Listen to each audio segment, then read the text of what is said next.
Assalamualaikum warahmatullahi wabarakatuh. Selamat datang di channel Cerita Astral, tempat di mana kisah-kisah astral, misteri dunia gaib, dan pengalaman supranatural menjadi nyata. Bersiaplah untuk menjelajahi dimensi lain, bertemu dengan makhluk tak kasat mata, dan menyelami cerita-cerita yang akan membuat bulu kudukmu merinding. Tapi sebelum kita mulai perjalanan ke dunia tak terlihat, pastikan kamu sudah menekan tombol subscribe dan aktifkan lonceng notifikasi agar tidak ketinggalan kisah-kisah misterius yang akan menghantuimu setiap saat. Tumbal kontrakan tusuk sate. Kontrakan murah yang menggoda, tapi membawa petaka.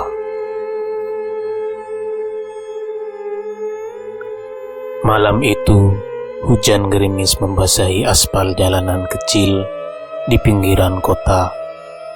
Di tengah deretan rumah sederhana, berdiri sebuah kontrakan kecil berbentuk memanjang. Tepat di ujung jalan buntu, posisinya seperti tusuk sate. Tanah kosong membentang di depan kontrakan itu, gelap dan sepi. Hanya diterangi satu lampu jalan yang redup. Murah banget bang, cuma 500.000 per bulan. Udah dapat 2 kamar dan dapur, kata Bu Yani, pemilik kontrakan sambil tersenyum ramah. Raka dan istrinya, Sinta, saling pandang. Mereka baru saja pindah ke kota ini setelah Raka mendapat pekerjaan sebagai satpam di sebuah gudang logistik. Biaya hidup yang tinggi membuat mereka harus mencari tempat tinggal dengan anggaran pas-pasan. Kontrakan itu tampak tua, namun masih layak huni. Posisi tusuk sate yang biasanya dihindari orang justru membuat harga sewanya sangat miring. Gimana sayang? Ambil aja, bisik Raka. Sinta mengangguk pelan. Ia merasa sedikit tidak nyaman saat melihat ke arah lahan kosong di depan rumah itu. Ada sesuatu yang aneh di sana. Angin seolah lebih dingin, dan bayangan dari pohon besar di ujung tanah kosong itu seperti bergerak sendiri. Malam pertama, mereka di kontrakan itu berjalan cukup normal. Namun, saat tengah malam, Sinta terbangun oleh suara seperti orang berjalan di atap. Suara pelan tapi jelas. Celtek, celtek, celtek, celtek. Ia membangunkan Raka, tapi suara itu menghilang. Raka mengecek keluar, tak ada siapapun. Mungkin tikus sayang. Udah, tidur lagi. Tapi esok paginya, mereka menemukan bekas tanah basah berbentuk telapak kaki di lantai ruang tamu. Padahal semalam tak ada satupun dari mereka yang keluar rumah. Sinta mulai merasa ada yang tidak beres. Ia ingat ucapan Bu Yani sebelum mereka pergi kemarin. Kalau malam jangan dibuka pintunya ya. Kadang suka ada orang iseng. Tapi malam berikutnya, pintu depan mereka terbuka sendiri meski sudah dikunci. Sinta menggigil, pintu depan rumahnya terbuka lebar. Padahal tadi sebelum tidur, Raka sendiri yang memastikannya terkunci. Angin malam masuk membawa bau lembab tanah basah, bercampur aroma anyir yang menusuk hidung. Ia menatap keluar, tidak ada siapa-siapa, tapi suasana begitu sunyi dan dingin. Seolah waktu berhenti berdetak. Raka segera menghampiri dan menutup pintunya kembali. Aneh banget. Aku yakin tadi udah kunci rapat. Sinta memegang lengan suaminya erat-erat. Kita pindah aja yuk, Rak. Aku gak enak. Rumah ini benar-benar bikin merinding. Namun mereka tak punya pilihan lain. Gaji pertama Raka belum turun, dan mencari kontrakan baru berarti biaya tambahan. Mereka pun mencoba untuk menenangkan diri dan kembali tidur. Tapi malam itu tak membiarkan mereka tenang. Sekitar pukul 3 pagi, Sinta terbangun lagi. Kali ini bukan karena suara, tapi karena merasakan seorang duduk di pinggir ranjang. Ia membuka mata perlahan. Samar-samar ia melihat siluet hitam duduk membelakanginya. Sosok itu diam, tidak bergerak sedikit pun. Dengan suara tercekat, Sinta mencoba membangunkan Raka. Raka. Begitu Raka membuka mata, sosok itu menghilang, seakan menguap ke udara. Raka segera menyalakan lampu, namun yang tersisa hanyalah bekas dudukan di ujung kasur yang masih kempes, seolah benar ada seseorang yang tadi duduk di sana. Pagi harinya, Sinta pergi sendiri ke warung depan gang. Ia memberanikan diri bertanya kepada ibu-ibu pemilik warung. "Bu, saya tinggal di kontrakan ujung sate. Yang tusuk sate itu, memang kenapa ya? Kok hawanya gak enak?" Ibu warung menatapnya lama, lalu menarik nafas. "Kamu kontrak di rumah Pak Jaya ya?" "Iya, tapi saya tahunya dari Bu Yani." Ibu warung itu menggeleng pelan. "Pak Jaya itu pemilik pertama kontrakan itu, tapi beliau udah meninggal 2 tahun lalu." Sinta terdiam. "Loh, terus Bu Yani?" "Bu Yani itu adiknya, tapi ada yang gak dia ceritakan." Ibu warung menunduk, suaranya pelan. "Dulu, waktu baru bangun, kontrakan itu nelan korban." Sinta menelan ludah. "Maksudnya korban, Bu?" Ibu warung memandang sekitar, memastikan tak ada orang lain yang mendengar. Ia mencondongkan tubuhnya ke arah Sinta, lalu bicara dengan suara lirih. "Dulu, waktu kontrakan itu baru selesai dibangun, yang pertama ngontrak itu pasangan muda juga, mirip kalian.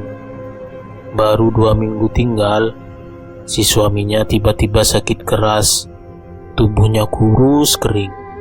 Dalam waktu semalam, matanya melotot, kulitnya pucat. Gak ada yang tahu kenapa. Pas dibawa ke rumah sakit, dokter bilang gak nemu penyakit apapun, tapi besoknya meninggal." Sinta merinding. "Terus istrinya?"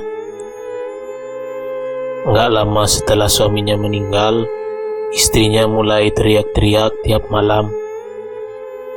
Katanya ada yang minta tumbal. Gak sampai sebulan, dia juga meninggal.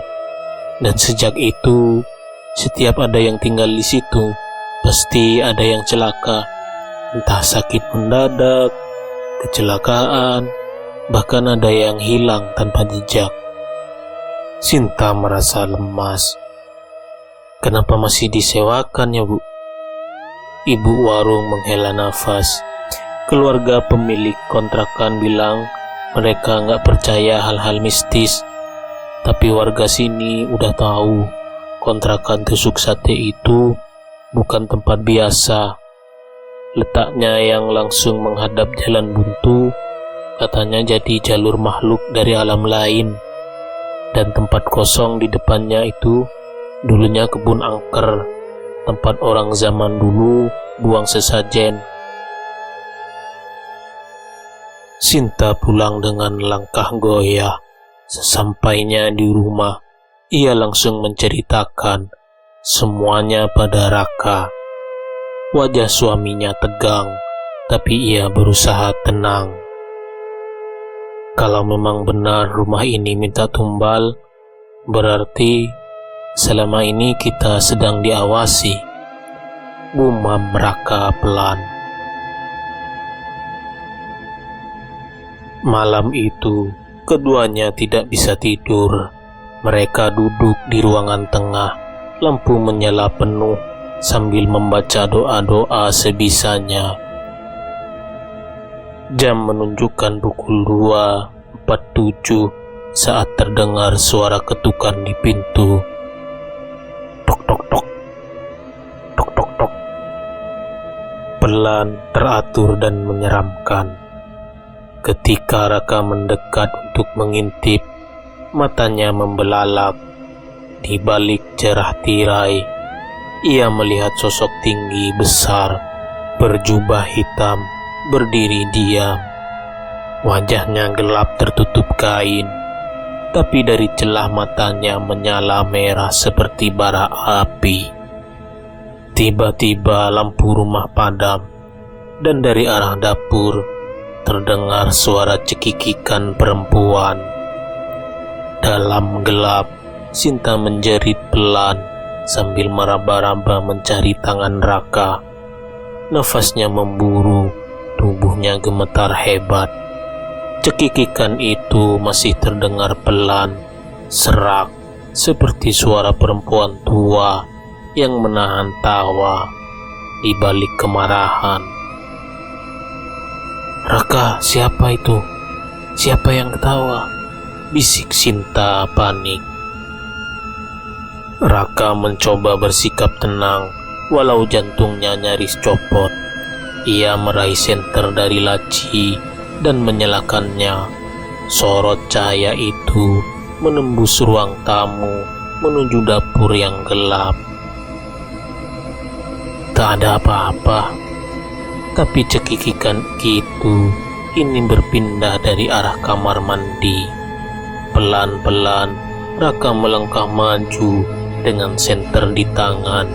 Lampu rumah masih mati total, dan suara hujan di luar makin deras, seolah ikut menyembunyikan suara-suara dari alam lain. Saat cahaya senter diarahkan ke pintu kamar mandi, pintu itu bergerak sendiri. Perlahan terbuka, engselnya berderit, panjang dan melengking. "Raka!" Sinta menjerit dari belakang. Senter di tangan Raka tiba-tiba mati, dan dari dalam kamar mandi muncullah sosok perempuan dengan rambut panjang menjuntai. Wajahnya hancur, separuh sebagian dagingnya mengelupas, memperlihatkan tengkorak basah yang masih meneteskan darah hitam. Mulutnya terbuka lebar, tertawa tanpa suara. Mata putihnya menatap tajam ke arah mereka. Sinta pingsan seketika. Raka dengan tubuh gemetar segera memeluk istrinya dan berlari menuju pintu depan. Tapi pintu itu tidak bisa dibuka, seolah terkunci dari luar. Ia menggedor-gedor, berteriak minta tolong, tapi tak ada satupun tetangga yang keluar. Rumah-rumah di sekitar tampak gelap gulita, seperti kontrakan mereka telah dipisahkan dari dunia nyata. Di belakang mereka, suara langkah kaki mendekat, perlahan, berat dan menyeret. "Raka!" Sebuah bisikan berat memenuhi ruangan. "Satu lagi untuk tumbal." Seketika itu juga tubuh Raka merasa ditarik oleh kekuatan tak terlihat. Ia meronta, berusaha mempertahankan kesadarannya. Sambil memeluk tubuh Sinta yang masih tak sadarkan diri, dalam kepanikan ia hanya bisa berteriak, "Apa mau kalian sebenarnya?" Dan saat itu juga lampu rumah menyala kembali. Semua suara menghilang. Sosok mengerikan itu lenyap. Pintu bisa dibuka. Udara kembali normal. Tapi sejak malam itu, Sinta tidak pernah benar-benar sadar kembali. Ia hanya duduk diam, menatap kosong ke arah dapur. Bibirnya bergetar, menggumam pelan. Dia belum kenyang, belum cukup satu. Sudah 3 hari berlalu sejak malam itu. Sinta masih belum banyak bicara. Ia hanya duduk di sudut kamar dengan pandangan kosong, memeluk lutut dan menggoyangkan tubuhnya pelan. Kadang ia tertawa kecil, kadang menangis tanpa sebab. Setiap malam ia menggumam kata-kata yang sama. Dia belum kenyang, belum cukup satu. Raka sudah mencoba memanggil Ustadz, membawa Sinta ke puskesmas, bahkan menginap di rumah temannya semalam. Tapi anehnya, selama mereka meninggalkan kontrakan itu, Sinta terus mengigau seolah dipanggil pulang. Rumahnya minta tumbal. Dan pagi ini, tanpa sadar, Sinta sudah kembali duduk di teras kontrakan itu. Entah siapa yang membawanya ke sana. Raka akhirnya menyerah. Ia memutuskan untuk menyelidiki tanah kosong di depan kontrakan yang sejak awal membuat Sinta tidak nyaman. Siang itu, ia mengambil cangkul dan nekat menggali di salah satu sudut lahan yang paling teduh, di bawah pohon besar dengan batang berlumut. Saat menggali setengah meter, cangkulnya membentur sesuatu yang keras. Raka berjongkok, menggali dengan tangan. Lalu, ia menemukan sebuah kendi tua yang dibungkus kain putih kekuningan. Di dalamnya ada rambut manusia, serpihan kuku, dan modeka jerami dengan benang merah melilitnya. Wajah boneka itu mirip Sinta. Raka terperanjat. Tiba-tiba udara menjadi panas. Angin berhenti berhembus.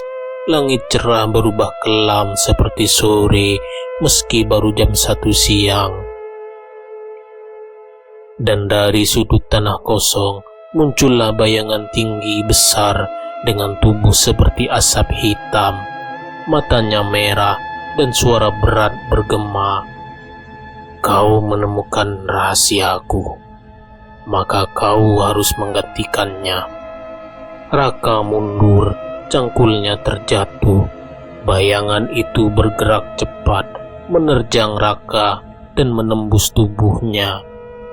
Dalam sekejap, Raka terhuyung, lalu jatuh berlutut sambil memegang dada. Suhu tubuhnya turun drastis, nafasnya sesak. Dari dalam kontrakan, Sinta yang melihat kejadian itu mendadak tertawa. Tawanya nyaring, melengking, dan anehnya bukan seperti suara Sinta. Tawa Sinta bergema di dalam kontrakan, seperti gema dari lorong kosong yang dalam. Suaranya nyaring dan bukan milik sendiri, seolah ada sesuatu yang sedang menggunakan tubuhnya sebagai wadah. Raka masih terduduk di tanah kosong, tubuhnya lemas, kulitnya memucat seperti orang yang kehilangan darah. Pandangannya kabur, tapi ia bisa melihat sosok hitam tinggi besar itu berdiri di hadapannya. Kini lebih jelas. Tubuhnya berlapis asap hitam pekat, jari-jari panjang seperti arang terbakar, dan dari mulutnya menetes cairan hitam yang menguap saat menyentuh tanah. Kontrakan ini dibangun di atas tanah kutukan. Suara itu menggema langsung ke kepala Raka. Setiap kepala yang datang harus ada satu yang kembali ke tanah. Begitulah perjanjiannya. Raka mencoba melawan dengan sisa tenaga ia menggenggam kendi tua tadi dan melemparkannya ke pohon besar. Kendi itu pecah seketika, isi di dalamnya berhamburan, dan tanah mulai bergetar pelan. Suara gemuruh kecil terdengar dari bawah, tapi sosok hitam itu justru tertawa puas. Kau pikir semudah itu memutus perjanjian lama?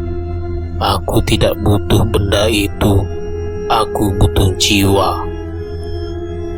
Tiba-tiba dari arah kontrakan, Sinta berdiri kaku, matanya menatap lurus ke arah Raka.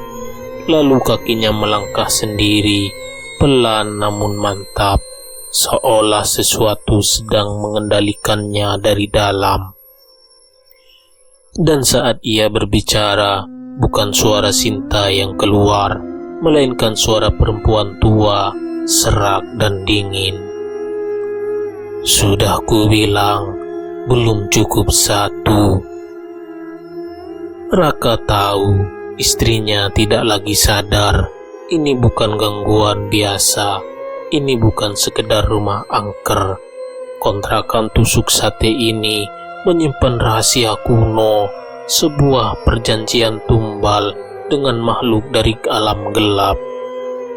Kemungkinan besar perjanjian itu dibuat oleh pemilik pertama kontrakan demi sesuatu. Raka mencoba bangkit meski tubuhnya lemah. Namun saat itu sebuah tangan mencengkram lehernya dari belakang. Bukan tangan manusia, dingin, berbau tanah basah, dan kasar seperti kulit ular. Sebelum kesadarannya hilang, ia mendengar satu kalimat yang akan menghantuinya selamanya. Kalau kau tak menyerahkan satu nyawa lagi, maka seluruh nyawamu akan kubagi untuk banyak. Lalu gelap, sunyi, hening. Dalam kesadarannya yang nyaris hilang, Raka melihat bayangan samar, bukan bayangan hitam yang mengerikan, melainkan siluet cahaya berwarna keemasan yang berdiri tegak di tengah pusaran asap hitam. Sosok itu tinggi, berjubah putih dengan sulaman kuno di bagian leher, dan di tangannya tergenggam tasbih dari batu giok hijau. Matanya tajam namun penuh wibawa. Raka, bangkitlah. Aku adalah penjagamu, warisan darah dari garis leluhurmu. Raka mengerjap. Sosok itu kini berdiri di hadapannya, melindunginya dari makhluk hitam yang tertawa di kejauhan. Sudah terlalu lama aku tidur, tapi saat nyawamu hampir terenggut, ikatan lama kita memanggilku kembali. Makhluk hitam itu meraung keras, langit kembali gelap, dan tanah bergetar hebat. Ia melompat menerjang, berusaha mencengkram Raka. Namun, sebelum sempat mendekat, khodam penjaga itu mengangkat tangan kanannya dan membaca ayat-ayat langit dengan suara lantang. Cahaya emas membentuk lingkaran pelindung di sekitar Raka. Kau tak punya kuasa atas darah yang dijaga alam. Perjanjianmu dengan manusia telah melewati batas. Sosok hitam itu melolong, tubuhnya terpelintir oleh cahaya yang kian menyala. Sementara itu, tubuh Sinta yang kerasukan mulai kejang. Dari mulutnya keluar asap hitam tebal. Makhluk yang merasukinya berteriak sebelum akhirnya mereka terbakar oleh sinar yang keluar dari tasbih milik khodam. Kendi tua yang pecah tadi kini meledak, mengeluarkan cahaya terang dari dalam tanah. Dari celah itu terlihat akar-akar pohon itu terbakar, seolah kontrak gaib yang tertanam sejak lama itu musnah. Raka menggenggam tangan Sinta. Tubuhnya masih lemas, tapi ia mulai bangkit berdiri dengan bantuan khodam leluhurnya. Kau telah putuskan rantai tumbal, tapi jangan kembali ke tempat ini. Tanah ini akan terus mencari mangsa karena keserakahan masa lalu. Dengan sisa tenaga, Raka membawa Sinta keluar dari kontrakan. Ketika mereka melewati gerbang kecil di depan, suara tangisan sayup terdengar dari dalam, disusul suara pintu-pintu yang menutup sendiri satu persatu. Mereka tidak menoleh ke belakang. Beberapa minggu kemudian, Raka dan Sinta ini tinggal di rumah kecil di pinggir kota, jauh dari jalan tusuk sate. Sinta mulai pulih, meski kadang masih diam saat malam hari. Tapi tidak lagi kerasukan, tidak lagi tertawa dengan suara asing. Dan di mimpi Raka, setiap malam sosok khodam itu hadir. Jangan lupakan asalmu. Dalam darahmu ada warisan penjaga. Suatu saat kau mungkin dibutuhkan lagi. Raka hanya mengangguk. Kontrakan itu kini kosong. Tidak ada yang berani tinggal di sana lagi. Tapi bisik-bisik tetap hidup tentang rumah tusuk sate yang pernah meminta tumbal dan nyaris berhasil. Demikian cerita kisah astral hari ini. Terima kasih yang sudah menonton, dan yang suka video ini jangan lupa klik tombol like-nya dan dukung kami dengan cara klik tombol subscribe dan nyalakan notifikasinya agar selalu update cerita-cerita astral berikutnya.